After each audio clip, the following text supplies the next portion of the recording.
Hello guys, स्वागत है हमारे छोटे से यूट्यूब चैनल गुस्सा एकेडमी में। तो इस वीडियो में हम आपके लिए लेके आए हैं बहुपद। ठीक है, तो जिसमें हमारा टॉपिक है, आज की इस वीडियो में हमारा टॉपिक है बहुपद। ओके, तो बहुपद के बारे में हम जानेंगे। तो सबसे पहले बहुपद की बहुपद कैसे बना है ना, तो बहुपद क्या है। तो बहुपद एक बीजी व्यंजक है जिसमें हमारा क्या होता है कि चर और अचर राशियां होती हैं। ठीक है, इन्हीं दोनों को मिला के हमारा क्या बनता है, बहुपद बनता है। ओके, तो ऐसे ही आगे हम बढ़ने से पहले एक रिक्वेस्ट है कि आप यदि चैनल पे नए हो तो चैनल को सब्सक्राइब कर लो और बेल आइकन को भी प्रेस कर लो।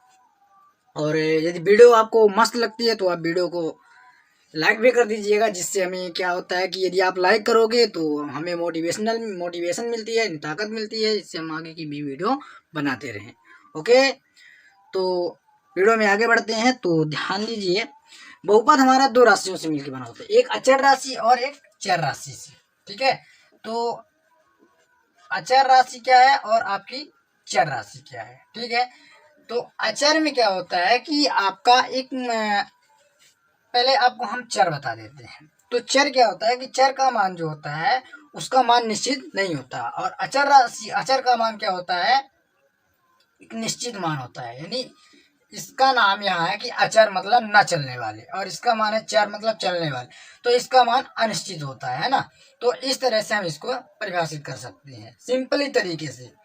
ओके, तो चर और अचर दो राशियों से मिलके हमारा क्या बनता है, एक बीजी व्यंजक, और उससे क्या होता है कि हमारा क्या होता है, बहुपद होता है। ठीक है, वो क्या होता है, हमारा एक बहुपद होता है। ओके, तो ये कुल मिला के हमारा क्या कहला जाता है, बहुपद। तो समझ में आ गया बहुपद क्या है कि दो राशियां कौन कौन सी, एक चर राशि और एक आपकी अचर राशि, इन दोनों को मिलाने के बाद एक हमको बीजी व्यंजक प्राप्त होता है, वो क्या हमारा होता है, बहुपद होता है। तो यदि इसको और एक्सप्लेन करें, अब इसकी परिभाषा आपकी ये हो जाती है कि एक बीजी व्यंजक जिसमें जिसमें चर के घातों की, ठीक है, जिसमें चर के घातों में अनेक पद हों, वो आपके क्या होते हैं, बहुपद होता है। ठीक है, तो ऐसी राशियां या कि ऐसा बीजी व्यंजक जिसमें अपना क्या होता है कि अनेक पद होते हैं। ठीक है ना, एक चर में बहुपद की घातें जो होती हैं वो अनेक पद होते हैं, वो आपका क्या होता है, बहुपद होता है। ठीक है, नहीं समझ में आया। ठीक है, बीजी व्यंजक हमने बता दिया, चर और अचर राशियों को मिलाने के बाद हमको क्या प्राप्त होता है, बीजी व्यंजक प्राप्त होता है, वो हमारी क्या होती है, बहुपद होती है। ठीक, और इसको एक्सप्लेन करें तो देखिए कि एक बीजी व्यंजक जिसमें चर के घातों के अनेक पद, चर के घातों के अनेक पद हो, वो आपका बहुपद कहलाता है। चलिए इसको देखते हैं, चर के घातों के अनेक पद। ठीक, तो चर ये आपके हैं, तो चर हम मान लेते हैं क्या, ये आपके एक्स वाई जेड को हम क्या मान लेते हैं, ये आपकी चर राशि है। कैसी राशि है, चर राशि है। और हम मान लेते हैं A1 A2 A0, ये आपकी क्या हो जाती हैं, ये आपकी अचर राशियां हो जाती हैं। क्या हो जाती हैं, अचर राशियां मान लेते हैं। ठीक है ना, तो इस तरह से आपका हो गया। तो हम एक बहुपद लिखते हैं। ठीक है, क्या लिखते हैं, बहुपद। तो हम बहुपद लिखते हैं कि A0 की पावर A0 और एक्स की पावर 0 प्लस A1 एक्स की पावर 1, ठीक है, प्लस A2 एक्स की पावर 2 प्लस A की पावर 3 A3 और एक्स की पावर 3 प्लस डैश डैश करके आप चले जाइए एक एन और एक्स की पावर एन। तो इस तरह से आपको हमने क्या लिख दिया, बहुपद लिख दिया। ठीक है ना, और इस बहुपद में ये जो आपके A0 A1 A2 A3 ये आपकी क्या है, एक ये अचर राशियां हैं। क्या है, अचर राशियां हैं। ठीक है, और ये जो आपके यक्स है, ठीक है, और यक्स की 0 ये तो पावर है इसके, तो अपन को पावर से भी यहाँ मतलब नहीं है, अपन को सिर्फ यक्स की पावर है, यक्स काम है। ठीक है, ये जो आपके यक्स है और यक्स की पावर है, जैसे ये 1 है 0 है, ये आपकी क्या है, एक चर राशि है। ठीक है, समझ में आ गया। नहीं आया समझ में? फिर समझो, जैसा कि हम बता रहे हैं आप लोगों को, ध्यान दीजिए कि जिसमें ये a0 और x0, तो ये आपकी क्या है, एक अचर राशि है। क्या है? अचर राशि। और ये x क्या है, आपकी चर राशि है। कैसी राशि है? चर राशि। तो देखिए, चर और अचर दोनों को मिला के जब गुणनखंड करते हैं, गुणा कर देते हैं, तो आपका एक बहुपद प्राप्त होता है। क्या पद प्राप्त होता है? एक पद प्राप्त होता है ना। तो ये बीजीय व्यंजक, तो यही हमारा क्या होता है, बहुपद होता है। और इसमें a0 जो हमारी क्या है, अचर राशि है, और x क्या है, हमारा एक चर राशि है। ठीक, तो इन्हीं दोनों से मिला के हमारा क्या बनता है, बहुपद। ठीक है, तो अब बहुपद का हो गया। अब चलते हैं बहुपद के प्रकार। ठीक है, तो आई होप कि बहुपद के बारे में आपको कुछ नॉलेज हो गया होगा। ठीक है, तो अब चलते हैं हम बहुपद के प्रकार में। तो ऐसा बहुपद जिसमें सभी गुणांक, ठीक है, शून्य हो तथा एक चर, ठीक है, जिसमें एक अचर पद हो, वो आपका अचर बहुपद कहलाता है। जिसमें बहुपद के सभी गुणांक क्या होते हैं, शून्य होते हैं, लेकिन उसमें क्या होता है कि एक अचर पद रह जाता है, होता है, वो आपका अचर बहुपद कहलाता है। ठीक है, जैसे कि हम कह सकते हैं कि देखिएगा, पहली बात है आपका आता है अचर बहुपद। क्या आता है? अचर बहुपद। तो अचर बहुपद क्या होता है कि ऐसा बहुपद कि जिसमें सभी बहुपदों के गुणांक शून्य होते हैं, लेकिन उसमें एक अचर पद रह जाता है। क्या रह जाता है? अचर पद। तो वो आपका क्या होता है, अचर बहुपद कहलाता है। अब समझिए कैसे मैं बोल रहा हूं, तो ध्यान दीजिएगा। हमने आपको समझाया, बताया, जैसा कि a0 x की पावर 0 प्लस a0 x की पावर 1, तो इस तरह से हमने आपको बताया। और हमने यदि यहाँ पे एक अंक कोई लिख दिया, तो ये आपका क्या हो गया, एक बहुपद हो गया। ठीक है, +7 करके। अब इसमें हमने बोला कि यहाँ पर बहुपद के ये जो गुणांक है, ये आपका x हो गया। ठीक है ना। अब ध्यान दीजिएगा एक चीज और, ये जो आपके होते हैं a0 x ऐसे लिखा है, इसमें ये आपका क्या है, चर राशि है। तो चर का जिस संख्या के साथ गुणा हो रहा होता है, वही उसका क्या कहलाता है, गुणांक कहलाता है। क्या कहलाता है? गुणांक कहलाता है। तो इसमें यही विशेष ध्यान देना अपन को, गुणांक। ठीक है, इस बात को जो समझ जाएगा वो तो इस बहुपद को पूरा समझ।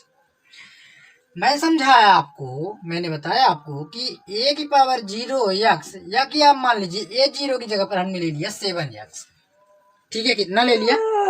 7x। ठीक है, तो 7x में x क्या है आपका, एक चर राशि है। कैसी राशि है? चर राशि। और 7 आपकी क्या हो जाती है यहाँ पे, अचर राशि। ठीक है, हमने a0 की जगह पर ही तो 7 को लिया है, तो ये आपकी क्या है, एक अचर राशि है। तो ये 7 भी आपकी क्या हो गई, अचर राशि। ठीक है, तो चर राशि का गुणा जिस संख्या से हो रहा है वो आपकी गुणांक कहलाती है, लेकिन गुणांक जो होता है वो हमारा क्या होता है, अचर राशि होती है। समझ में आ गया? जो बहुपद का गुणांक होता है, जो बहुपद में x हो या y हो वहां पे, तो उसका जो गुणांक होता है वो अचर राशि होती है, और वो बहुपद का गुणांक उस राशि का गुणांक कहलाता है। ठीक है, तो यहाँ x आपका क्या हो गया, x का गुणांक क्या हो गया, 7 हो गया। ठीक है, तो हमने यहाँ पे आपको बोला कि इस बहुपद में बहुपद के गुणांक शून्य होते हैं, अर्थात a0 का मान 0 और a1 होगा, a1 की मान भी क्या हो जाएगा आपका 0। तो मैंने बोला कि ऐसा बहुपद जिसमें बहुपदों के गुणांकों का मान शून्य होता है, बहुपदों के गुणांकों का मान शून्य होता है, लेकिन उसमें एक अचर पद रह जाता है। अचर पद क्या है, ये देखिए आपका अचर पद। इसमें क्या आपका x लगा है, क्या कोई चर राशि है? अब बोलोगे नहीं है, ये आपका कैसा है, अचर पद है ना। तो ये आपका, तो जब इसमें आपके ये 0, ये भी 0, तो इसका मतलब 0 + 0 और 0 + 7, तो बराबर क्या बच रहा है, 7। तो ये आपका कैसा बहुपद है, एक अचर बहुपद है। ओके, समझ में आ गया। नंबर 2 पे आता है आपका शून्य बहुपद आता है।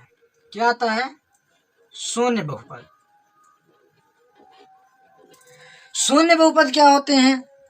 तो ऐसा बहुपद जिसमें केवल एक पद हो, जिसमें केवल एक पद हो, ठीक है।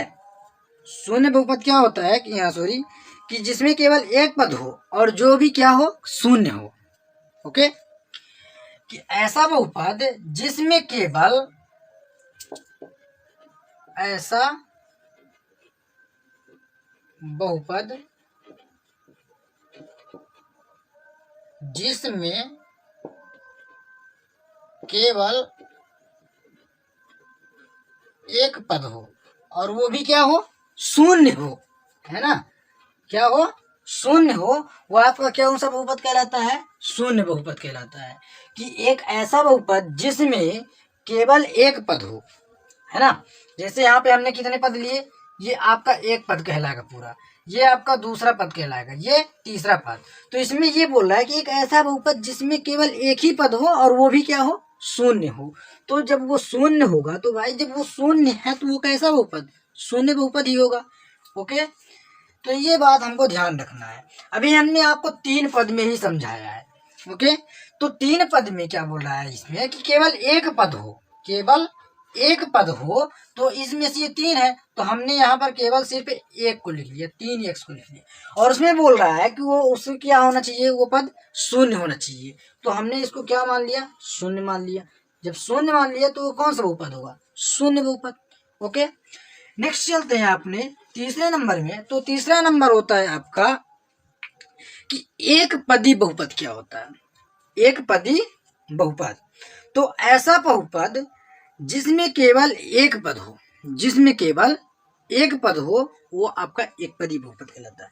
देखिए हमने आपको बताया कि ये तीन पद थे, तो ये तीन पद हैं, तो तीन पद को हम क्या बोलते हैं, त्रिपदी बोलेंगे, जो हम आगे आपको बताएंगे।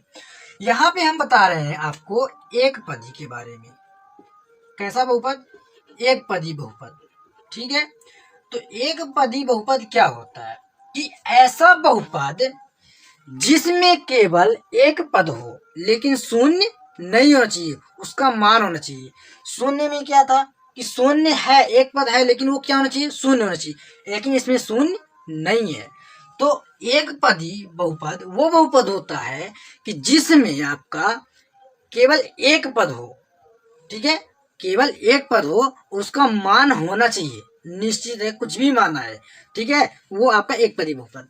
जैसे हमने लिख दिया 3x, क्या हमने बोला कि 0 इसका मान होना चाहिए, नहीं, आपको इसका मान 0 नहीं लेना है, तो ये कैसा बहुपद हो जाएगा, एक पदी बहुपद 3x। इसके अलावा आप 5y ले लो, या कि y बस को अकेले ले लो, है ना, तो y का गुणांक यहाँ एक है ना, साथ में 2 ले लो, ठीक है, तो 2x करके। तो ऐसा बहुपद जिसमें, ऐसा बहुपद जिसमें केवल एक पद हो, वो आपका एक पदी बहुपद होता है।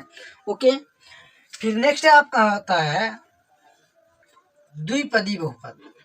कैसा बहुपद, द्विपदी बहुपद। तो द्विपदी बहुपद क्या होता है आपका कि ऐसा बहुपद जिसमें केवल दो पद हो, केवल दो पद हो, तो वो आपके क्या होते हैं, द्विपदी बहुपद कहलाता है। ओके, जैसे यहाँ पे आप ले लेते हैं 3x स्क्वायर प्लस 5x, ठीक है। तो हमने यहाँ पर दो पद लिया, एक 3x और एक 5x, या इसके अलावा हम दूसरा भी ले सकते हैं कि 5x प्लस 7। तो ये दोनों आपके कैसे पद हैं, दो पद हैं। एक आपका ये 5x। अब पहली बात तो आपको समझना पड़ेगा कि पद कैसे बने। तो जहां पे आपका प्लस चिन्ह से लेके जाने के बाद बीच में कुछ भी संख्या लिखी है और इसके बाद आपका माइनस या प्लस कोई चिन्ह मिल जाती है, तो वहां तक में एक पूरा पद कंप्लीट होता है, ठीक है। यहाँ से आपने प्लस से कुछ लिखना शुरू किया, 3 गुणते यहाँ पे कोई संख्या लिखी है 1 और 3 गुणते 2 माइनस 1 लिख दिया। तो यहाँ पर आपका ये जो 3 गुणे 2 लिखा हुआ है, तो यहाँ प्लस है और यहाँ पे एक माइनस है, इन दोनों को मिला के आपका एक पद बनता है, ठीक है। और यहाँ से ये आपका एक पद और यहाँ पे एक ये आपका पद। तो इस तरह से इस पूरे पद में, पूरे इस व्यंजक में आपका कितने पद हो गए? 3 पद हो गए। तो इस तरह से ये आपका एक पद ये होता है, एक पद ये होता है, तो इन दोनों को मिला दें तो कितने पद बनते हैं? 2 पद बनते हैं। तो इस तरह से इस बहुपद का नाम हमने क्या रख दिया?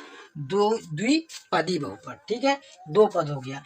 इसी तरह से 3 पद कैसे होंगे? तो 3 पद कैसे बनते हैं? तो देखिए, त्रिपद क्या होते हैं? उसको हम त्रिपद बहुपद बोलते हैं। उसको क्या नाम देते हैं? त्रिपद बहुपद। ठीक है, तो त्रिपद बहुपद क्या होता है कि ऐसा बहुपद जिसमें जिसमें 3 पद होते हैं, वो आपका कैसा बहुपद होता है? त्रिपद बहुपद होता है। ठीक है ना। अब त्रिपद बहुपद कैसे? जैसे हमने आपको ये पहले ही समझा दिया था कि हमने लिया ax square plus bx plus c, ये आपका कैसा बहुपद कहलाएगा? त्रिपद बहुपद कहलाएगा। अब हम यहाँ एक जगह पर 2 ले लेते हैं एक्स स्क्वायर, प्लस बी की जगह पर हम 5 ले लेते हैं 5x, प्लस सी की जगह पर 3 ले लेते हैं, तो ये आपका क्या बन जाता है? एक बहुपद बन जाता है। तो इसको कैसा बहुपद बोलेंगे? त्रिपद बहुपद बोलेंगे। कैसा बहुपद बोलेंगे? त्रिपद बहुपद बोलेंगे। ठीक है, ओके, समझ में आ गया। अब चलते हैं बहुपद के घातांक के बारे में पढ़ते हैं। ठीक है, तो बहुपद में कुछ घात होते हैं, तो वो उसमें क्या होता है आपका? एक पद रैखिक घात होता है, द्विघात होता है, त्रिघात होता है ना, चतुर्थ घात पर बहुपद होता है। तो उसके बारे में हम एक्सप्लेन करते हैं।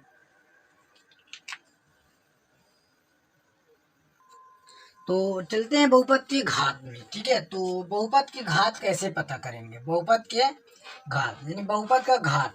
तो देखिए, बहुपद में किसी चर का जो बहुपद हमने लिखते हैं, ठीक है, हमने जैसे लिखा ax⁻2 plus bx plus c, ठीक है, ये हमने एक बहुपद लिख दिया। तो इस बहुपद में जो चर राशि है, चर राशि क्या है आपकी?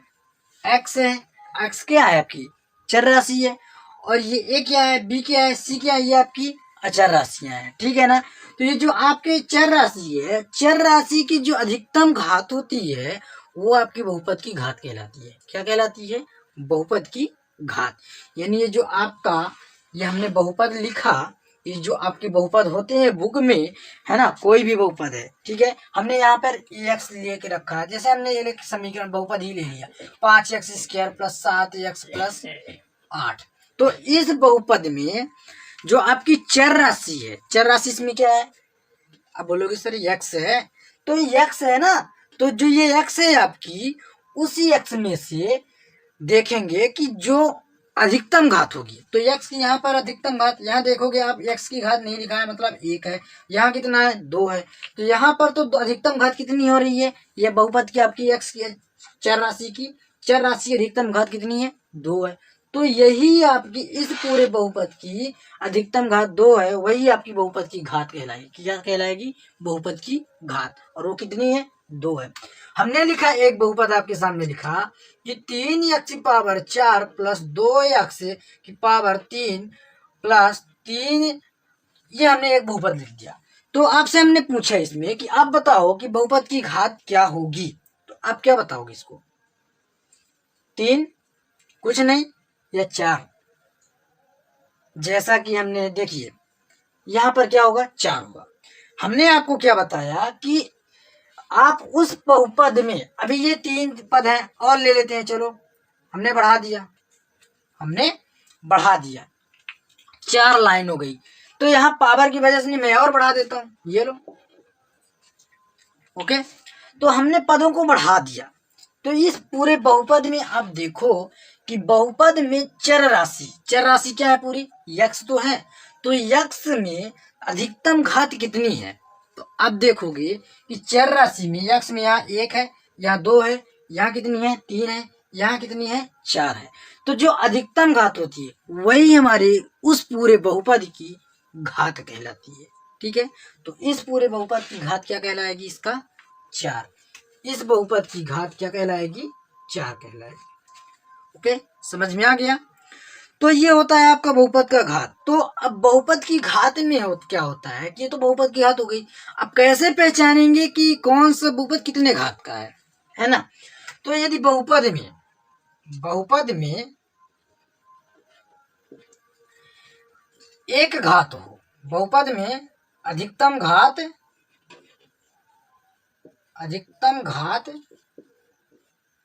एक हो तो उसे हम रैखिक बहुपद बोलते हैं। कैसा बहुपद बोलेंगे? रैखिक बहुपद बोलेंगे। कैसा बहुपद? रैखिक बहुपद। आए बच्चे समझ में? और जिस बहुपद में अधिकतम घात 2 हो,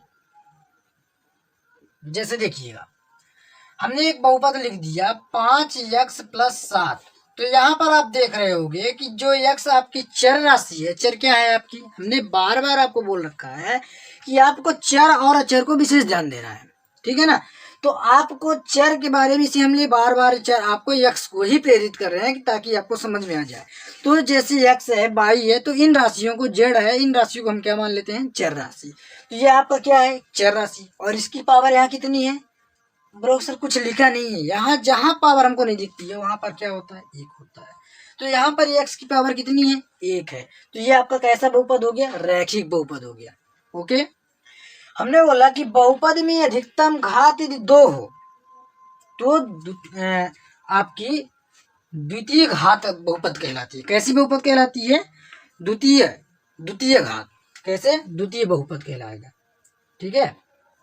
द्विपद सॉरी आपका द्विपदी बहुपद है, सॉरी द्विघात क्या कहलाएगा? द्विघात मतलब 2 घात, द्विघात बहुपद कहलाएगा। क्या कहलाएगा? द्विघात बहुपद कहलाएगा, ठीक है। जिस बहुपद में अधिकतम घात 2 होती है वो क्या होता है? द्विघात होता है, ठीक है। नेक्स्ट बात आती है,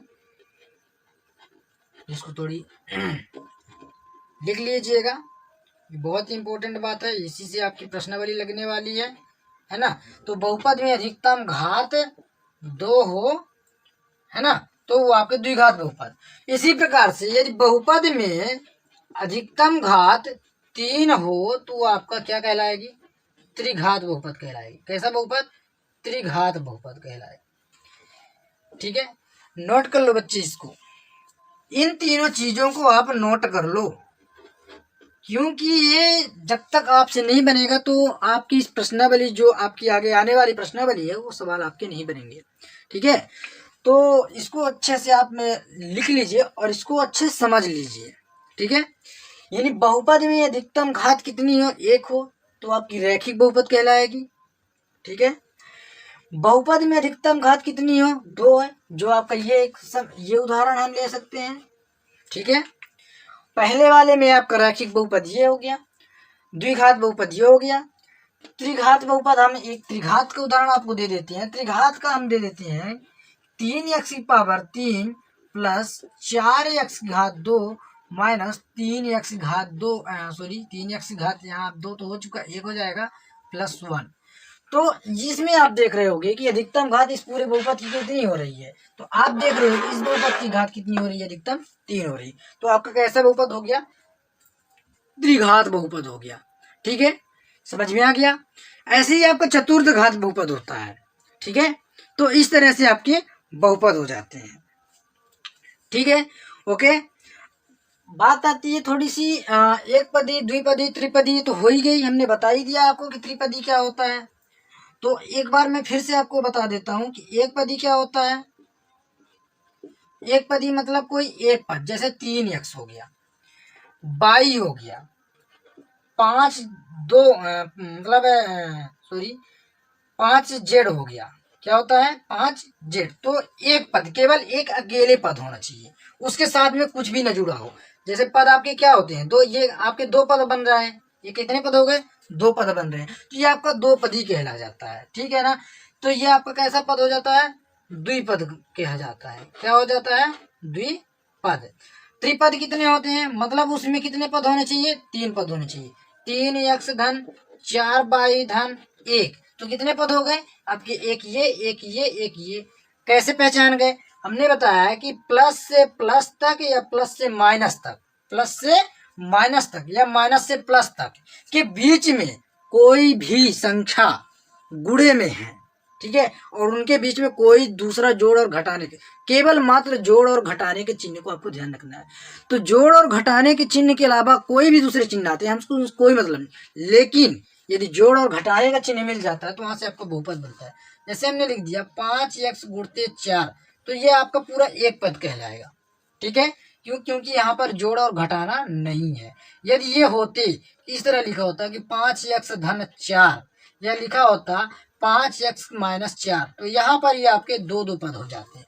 लेकिन ये चीज यदि आपके 5x गुणते 4 है या 5x भागे आपका ये 4 है, तो ये आपका पूरा एक पद कहलाएगा। समझ गए बच्चे? ये पूरा आपका कितना पद कहलाएगा? एक एक पद कहलाएंगे। लेकिन ये यदि माइनस प्लस में दोनों में मिल जाते हैं तो आपके कितने पद कहलाएंगे? दो पद। इसी प्रकार से आपका ये 3 पद हो जाता है। ओके, तो इस तरह से आप इसमें बहुपद के रैखिक घात, द्विघात, त्रिघात, बहुपद के एक पदी, द्विपदी और त्रिपदी के बारे में आप इस वीडियो में जान चुके होंगे। आई होप कि आपको ये पूरा वीडियो समझ में आ गया होगा बहुपद के बारे में। ओके, तो इसी तरह से और अपडेट हम आपके लिए लाते रहेंगे। इसके लिए आप हमारे चैनल में बने रहिए और चैनल को सब्सक्राइब कर लीजिए, और मिलते हैं किसी नेक्स्ट अगली वीडियो के साथ। तब तक आप जहाँ भी हो खुश रहो, मस्त रहो।